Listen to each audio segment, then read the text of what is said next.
We now continue with Canadian Dairy Expo's third tactical business workshop. Why do I need a brand? Here to discuss why your farm name and reputation need to be managed as a brand is Mr. Len Kahn, owner of and CEO of Kahntact Marketing. Mr. Kahn grew up on a dairy farm in Ontario, started Kahntact Marketing in 1994, and has since worked with many leading agri-marketing brands including DFO, University of Guelph, and Bear Animal Health. If you think your farm is not a brand, this presentation will show you why it really is. Please welcome Mr. Len Kahn. All right. All right.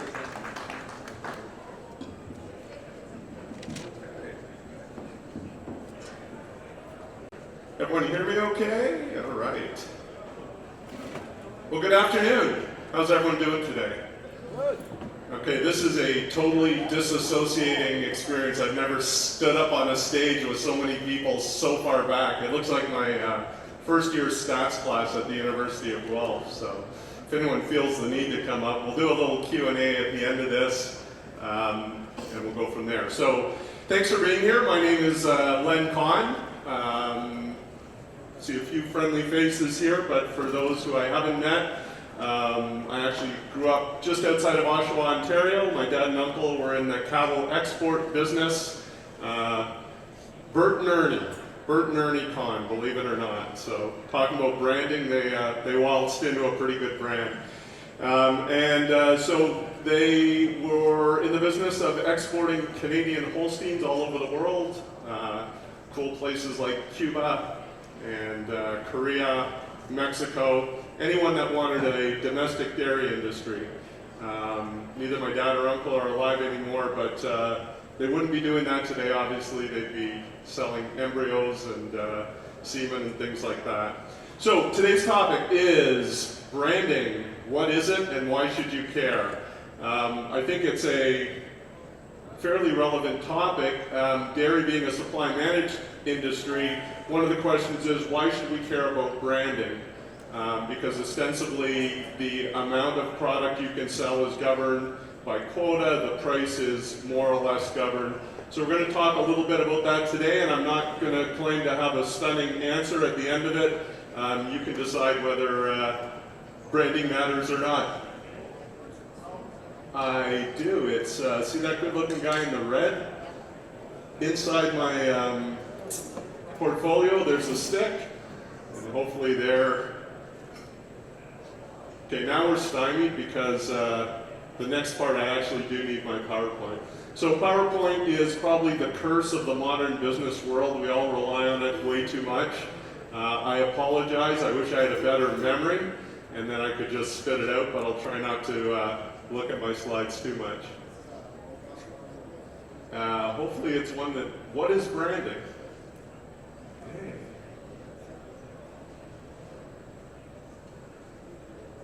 Bern, give me a joke. I've been in Newfoundland, I made it up. Being from Newfoundland counts, that's awesome. So just bear with me for a second. So essentially what we're going to cover today is a little bit of theory of branding, but I'm going to really focus in on how it applies to the dairy industry. We'll talk a little bit about, there we go. Now, how do I forward slides? Like so. Okay, so this is the interactive part of the exercise. I am now going to put some images up on the screen. I want you to take them in. Tell me what you think and feel. There will be a quiz right at the end of this. Okay, ready?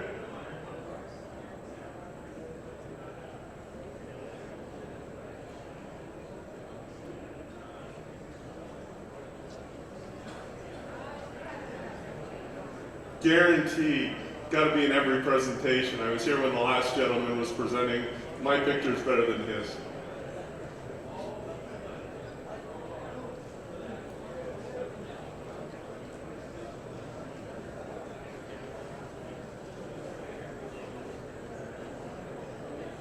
Okay.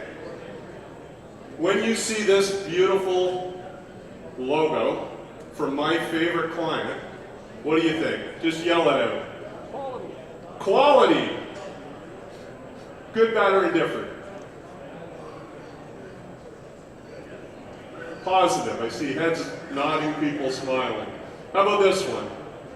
Who's got kids? Disney. People with kids are smiling. Okay, look at this over here. Tim Hortons, give me something. What do you think? Reliable. How about this? Give me something. Okay, not as many smiles as previously. The short version of what I want to tell you is brands are essentially a combination of rational and emotional. So when you think of brands, and when you saw those brands, there's two things going on in your being. There's what's going on in your brain and what's going on in your heart. Rational and emotional. So certain brands are almost entirely on the emotional side. There is a category of goods called pure consumer goods. Beer is one of them. And here's why beer is one of them. 98% of the beers in the world, by the time you've drunk two, you can't pick out your favorite brand on the third one. Now, if it's Guinness, okay, but try it sometime, but don't drive if you do. Perfume is another one, okay? You don't have to drink beer, but a large percentage of people cannot identify their own perfume or their own cologne given a blind taste test. So these are goods that are operating on the heart level. On the other side, there's brands that operate on purely on your brain, and those might be things like vaccines or disinfectants. It's hard to get emotionally involved with a vaccine. You might have an emotional attachment to the company if they've got a good rep. Most brands fall right in the middle. There's a combination of emotional. So you think about tractors. When I showed the John Deere, half the people in the room felt their heart flutter. They loved John Deere. Half the people walked out because I dared to show a John Deere. Trucks. I love driving up to the show today. Nothing but pickup trucks. 2, 3 major brands. I love driving to a farmyard. Chevy parking only. People are very loyal to their brands, but that is a combination of what the truck does and how it makes you feel. So important to keep in mind that brands combine that rational and emotional. Here's proof of my premise. So when I was in university, this isn't a picture of me, it's actually a picture of Bern at the top. Bern's had a big day on the beach. He's been drinking the cheapest beer possible, Old Milwaukee or whatever. And he's from Newfoundland, so he's drunk 2 cases and it's almost noon. Next day, Bern wakes up, what does he take? Takes some generic acetaminophen. Relieve that headache. That's Bern's life. Until Bern has a kid. Now the kid's got a fever. Now acetaminophen is acetaminophen, but what does Bern do? He buys branded Tylenol. And you know why? Because Bern's wife will kick his ass if he came back with. So that's the emotional part of a brand. We all believe we're rational people, even those who aren't. Donald Trump believes he's rational. We act rationally. Generic versus you're paying 30% more, but your kid's going to only get the branded product. So I did this presentation, similar one 6 years ago. I put in the word brand in the Google then, and it was about 84 million. Now there's 229 million hits, and they came up in 0.82 seconds about branding. So I'm going to disclaim my presentation by saying there is no universal agreement on branding. There's a lot of theory. If you had 10 guys like me up here, 10 marketing weasels, we'd all have a slightly different take on it. So what you're getting today is my take. It's a rich history. The Google also tells me that Unilever hair soap was the first quote-unquote brand that was marketed in 1789. And part of the kicker to this presentation is the value of strong brands is they tend to last over time. And that's not the Pear soap brand from 1789, but you can still buy Pear soap. The origins of branding, anyone from Norway here? Any Norwegian dairy farmers? Apparently it comes from a Norwegian word called brander, which means to burn. I think most of us know by now that typically we think that branding started with the cattle industry. Everyone's familiar with branding. But when you think a little bit deeper into what ranchers were doing with the brand, they were trying to identify their animals to prevent theft and to be able to recover them if there was theft. But really what happened was an individual rancher's brand started to take on value because of the attributes of his animals. So rancher A may have cattle that are, I don't know much about beef. What makes a good beef cow? Average daily gain, calving ease, stature, whatever it is. So people began to associate attributes, not only beyond just the identification, but attributes with a given brand, which is kind of interesting. The other interesting thing, which was true then and is true now, was brands had to be short, easy to read, easy to understand. A lot of them would look something like that. And that's still true today. When we go through this presentation, the best brands have a simple, compelling message. So that is the origin of branding. What is a brand today? So I told you this feels a little bit like a classroom. There's a couple of classroom definitions. The top definition is extremely narrow. A name, sign, or symbol used to identify items or services of the seller and to differentiate them. Okay, so that's a textbook definition. Some guy named Walter Landauer, who I don't know personally but seems like a smart guy, simply put, a brand is a promise. By identifying and authenticating a product or service, it delivers a pledge of satisfaction and quality. So what I like better is this definition, and it's something to keep in mind when we're going to talk a little bit about milk and the dairy industry. A brand exists not in reality, but in the mind of the consumer. So take a moment and think about that. A brand is a collection of perceptions in the mind of the consumer. It is different from a product or service.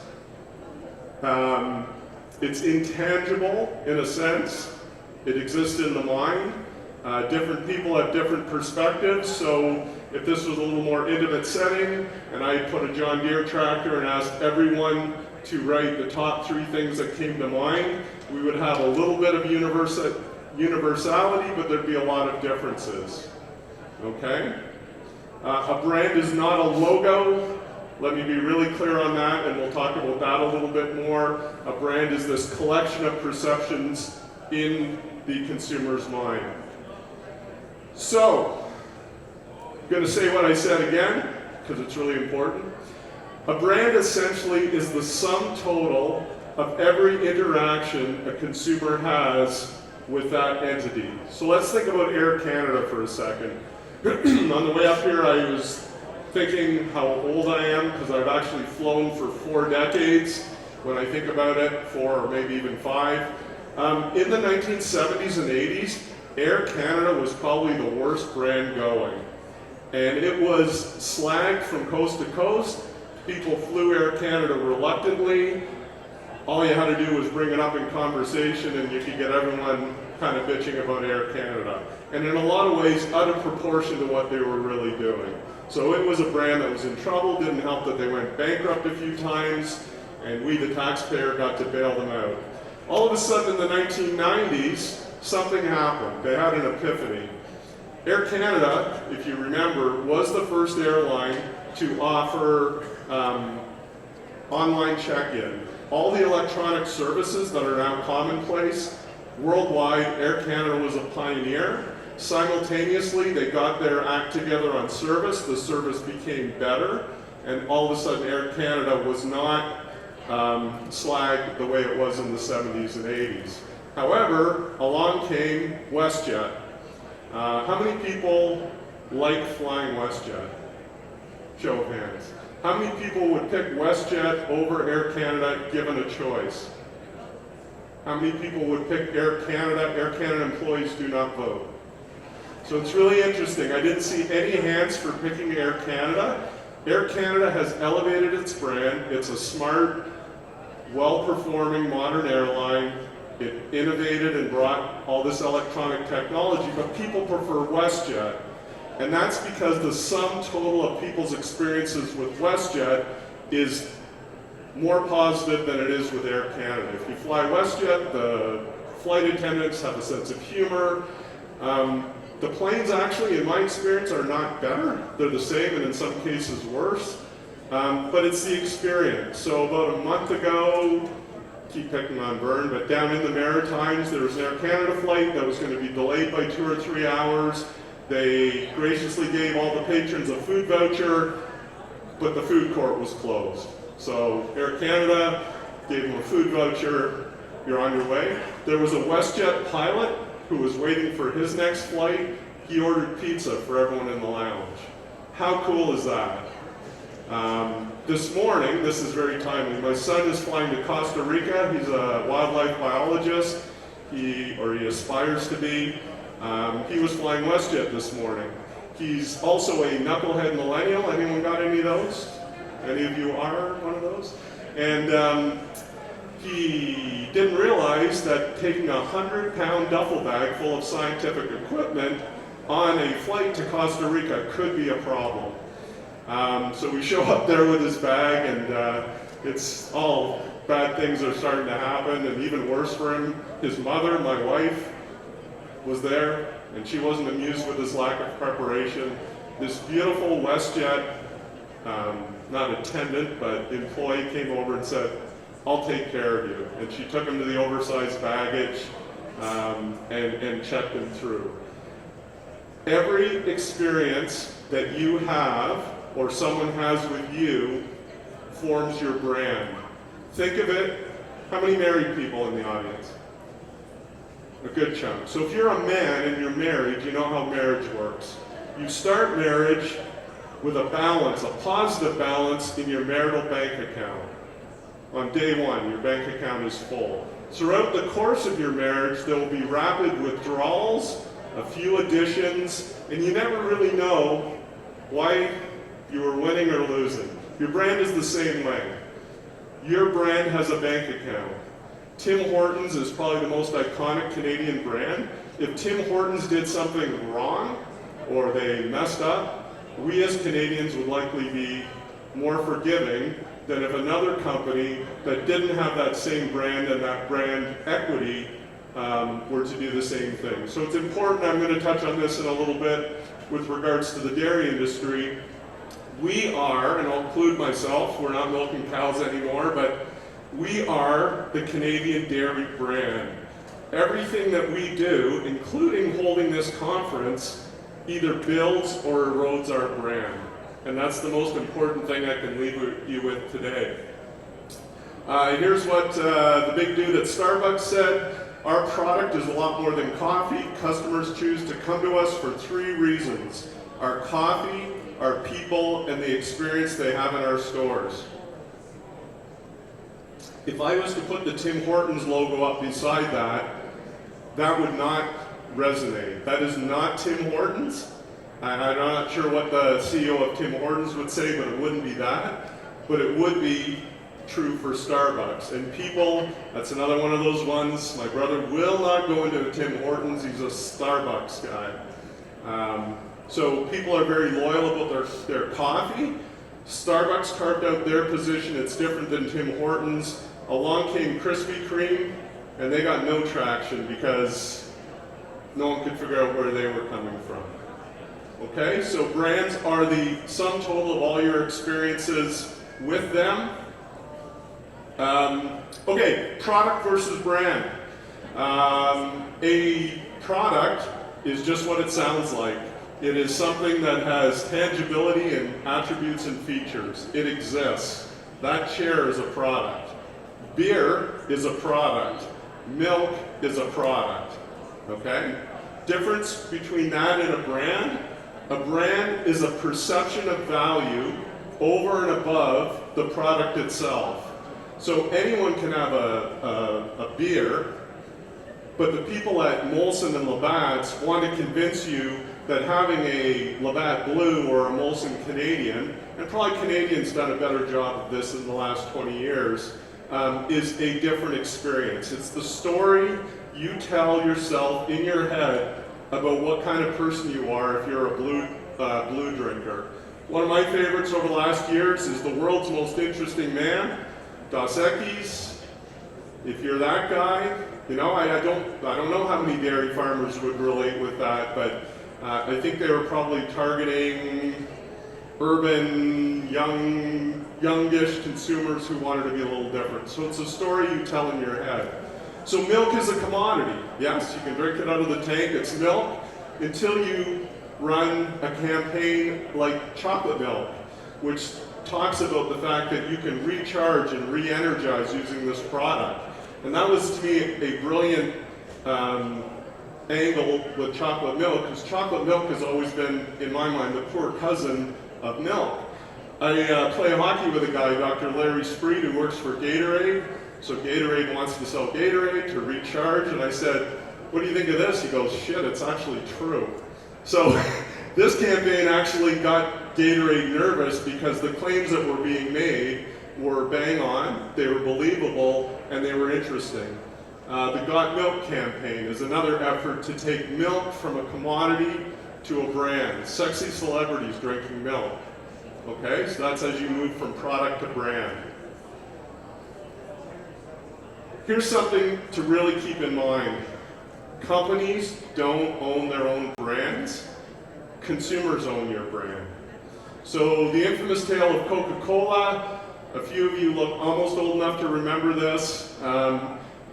Coke was the dominant cola leader globally. And along came Pepsi in the 70s, I would say, maybe early 80s, with the Pepsi Challenge. And all of a sudden, Coke was getting pressure on their dominant position.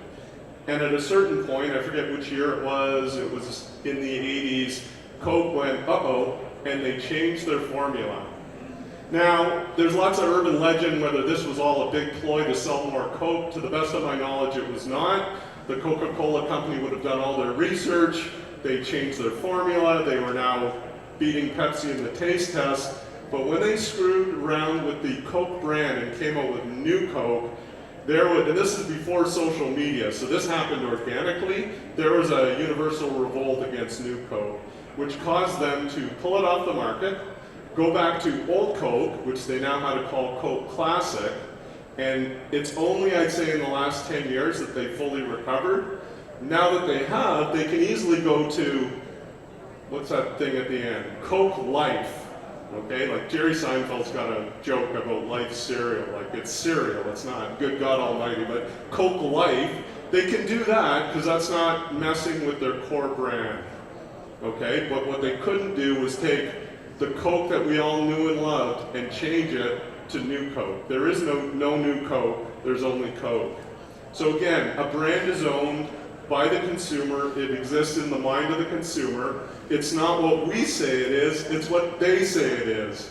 I'm not convinced McDonald's would be pleased to see their logo used in that image on the left. But someone felt so compelled to put the brand on, they put it right there. There's a young man, probably a dairy farmer from Elmira. He's put Tim Hortons logo onto his beautiful bald skull. So brands are not what we say they are, brands are what our consumers say they are. Where we want to go is what we call an elevated brand.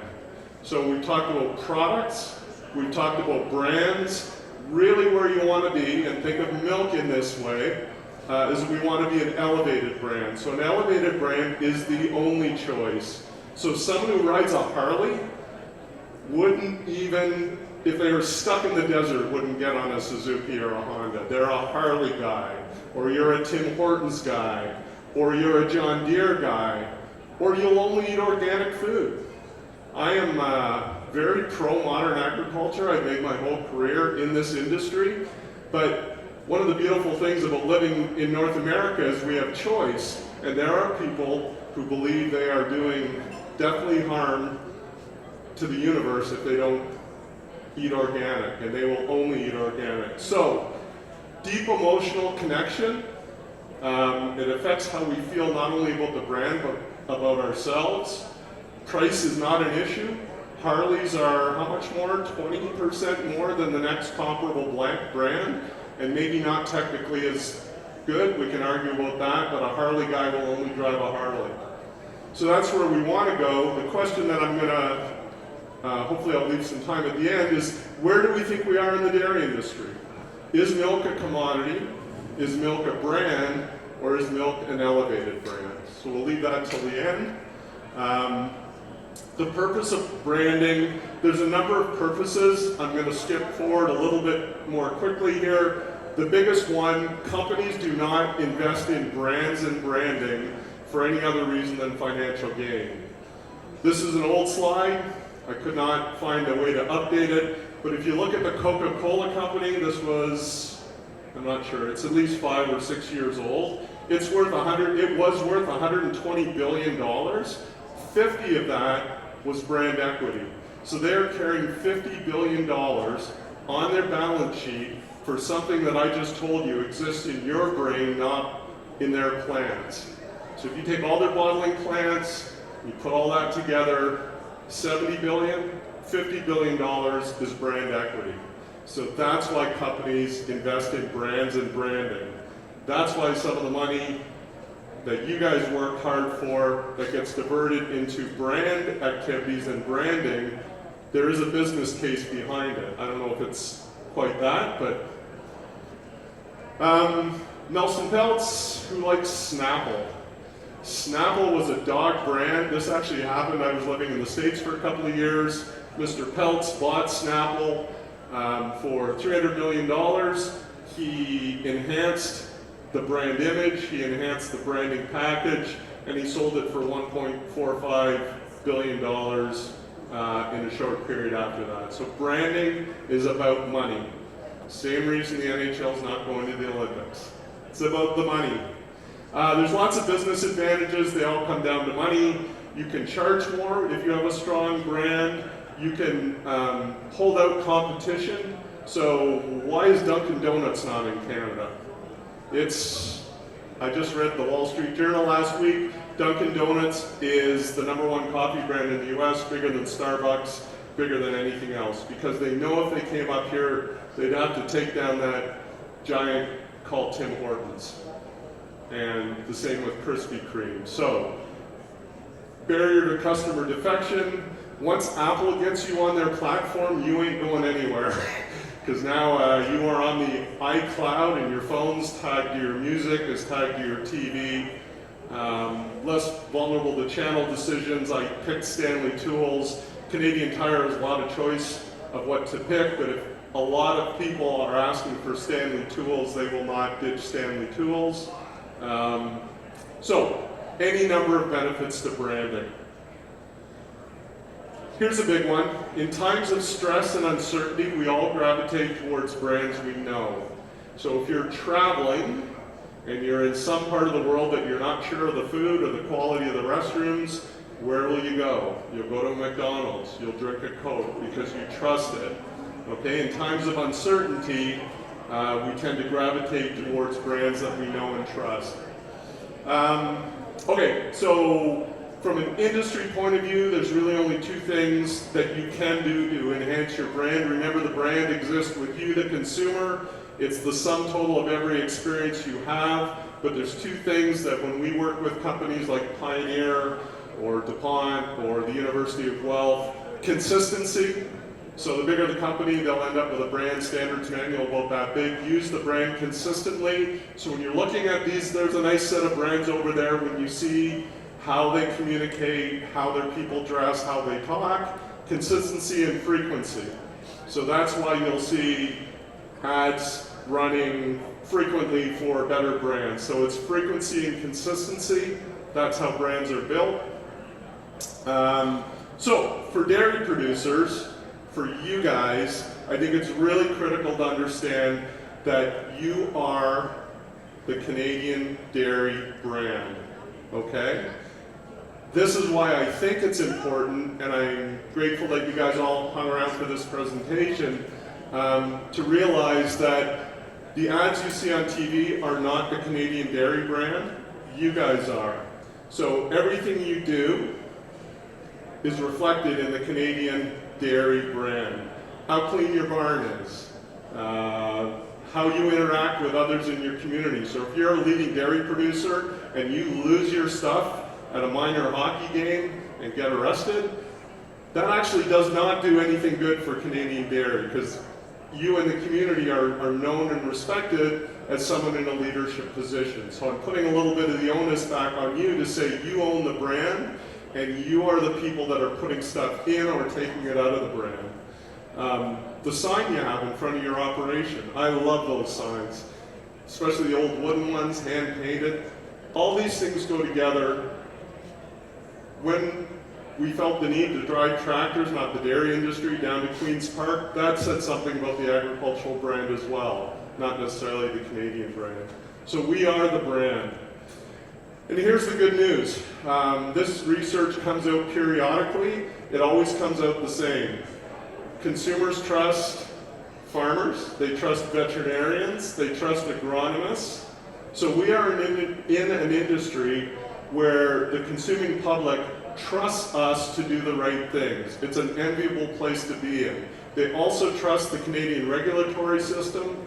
It's why we have very few deep crises in the food system.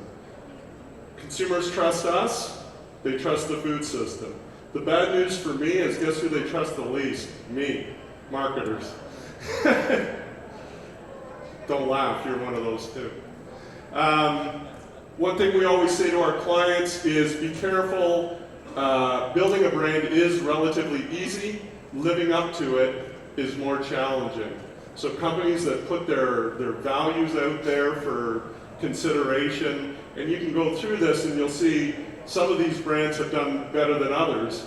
I was cursed at birth. I became a Maple Leaf fan as early as I can remember. I have some friends in Toronto that run an agency. When Brendan Shanahan was hired, they went to him and they pitched him this beautiful video. It was chilling how good it was. And he looked at it and he said, we don't deserve that today. Remember when he took over, the Leafs were at their lowest ebb. So strong brands persevere over time, as the Leafs brand has. But living up to your brand is the hardest challenge. And that's something I think we all, you can see on there, there's some brands that have done better than others. Okay, I'm going to go through this really quickly. So I've got about 10 minutes left. I want to leave 5 minutes for questions. I thought one thing I would do, I work with an agency in Toronto. They do work exclusively in the food sector. This is a little bit left off the branding path. But just some trends in the food sector that you may be aware of or may find interesting. Number one, and these are things I think you all know, but animal welfare has become a more significant topic than it was 20 or 30 years ago. So again, the good news is people trust us, the royal us, but this is something that is on the consumer's mind. About 3-4 months ago, and I wish I could remember, I don't think it was a dairy operation, I think it was either swine or poultry, but one of the activist groups got on the farm, they found an instance of animal cruelty, and they documented it and they did what they did, they popped it online. The owner of the farm got up and said, you know what, that disgusts us as much as it does you, we are going to fix it. And they asked him, well, like, are you mad that PETA got on your farm? He goes, you know what, we have things to learn from the activists, so we're going to take this seriously. It was a balanced stewardship approach to a problem, and that those kind of things, as you know, are going to happen more frequently. So I'll do a little plug for my friends at Farm and Food Care Canada. If you haven't heard of them, they are an advocacy group that's helping with that. So animal welfare, food waste is becoming huge. I don't know how many people are engaged with that, but in general, when you look at the amount of food that's being wasted, it's becoming a hot button issue with consumers. Okay, everyone's strapped for time. So at one point, the pendulum went to convenient. Whoever had a Swanson's Hungry Man TV dinner? That was convenient. I'm not sure how nutritious it was. Always tasted vaguely like the foil that was grilled in. People are looking for convenient but healthy now. Simply Made, that kind of cracked me up. The Vegetable Butcher. So I live in Guelph. In Guelph, they have these, they basically cut your carrots for you. It's like bizarre, a bag of cut carrots. But that's a thing. Simply Made, healthy fat. That's a really interesting one. I'm sure you're all aware of that. Fat is back, especially butter fat. So that's a good thing. Where it's made, so consumers are increasingly more interested who makes their food, where it's made. Farmer is a hero, okay? So in these stressful times, consumers are looking to farmers to show leadership. Raised by a Canadian farmer, that is so cool. I better be careful, I don't want to offend anyone. I do not like the A&W approach or any company that says it's on the negative side. I love this. McDonald's done it, the chicken farmers have done it, made by a Canadian farmer. Very cool. The McDonald's campaign I thought was really well done. Big food, lots of skepticism around big companies. Farmers markets, anyone's seeing that? The Guelph Farmers Market is huge. I know there's a lot in our area. People want fresh, they want to know where their food comes from. They, in some cases, want to engage with you, the people who make their food. Local, so local's a sliding term because local can mean BC as opposed to Peru. But local is a thing. Hierarchy of trust, this was some research, fairly recent, 2013. Locally sourced is a driver. Organic is a driver only with those people who believe that organic has benefits. This is a case study that I won't get into, but this group in Quebec has done an amazing job. This is a 40% of items sold in Quebec grocery stores. It's not that old a brand, it's something that they've taken on in Quebec. So that's just a snapshot of what's kind of going on in the food industry as a whole. We do some work with DFOs, so I met with George McNaught and I said, I'm getting in front of a group of dairy producers. What can I do to stir up some shit? He said, put this logo up there. How many people love it? Who loves the new logo? How many people have seen it? Okay, so not everyone. How many hate it? So, no one asked my opinion, but I'm going to give it to you. It actually probably doesn't matter all that much to the health and well-being of the dairy industry. Because remember what I said, a brand is the sum total of every experience that a consumer has with our product or service. To me, this logo, you know, the worst thing we do in our business is create logos because no one can agree what's a good logo, what's not. It's readable. It's got the cold colors, blues and whites for milk. It's not going to make and break. Just put the pressure back where it belongs on you guys. Remember what I said, the brand, the Canadian dairy brand is made up of every experience that a consumer has with Canadian dairy products. So those sparkling stainless steel milk trucks going down the highway, that's a huge part of our brand. I never see them looking anything other than pristine. That's a good thing we do. The dairy aisle in the supermarket, by and large, looks fresh, clean, neat. It's a positive image. In general, your farms are a positive part of the Canadian dairy brand. You're hard-pressed to drive through the country and see a crappy dairy farm because cleanliness and sanitation are so important. So that's it. Question.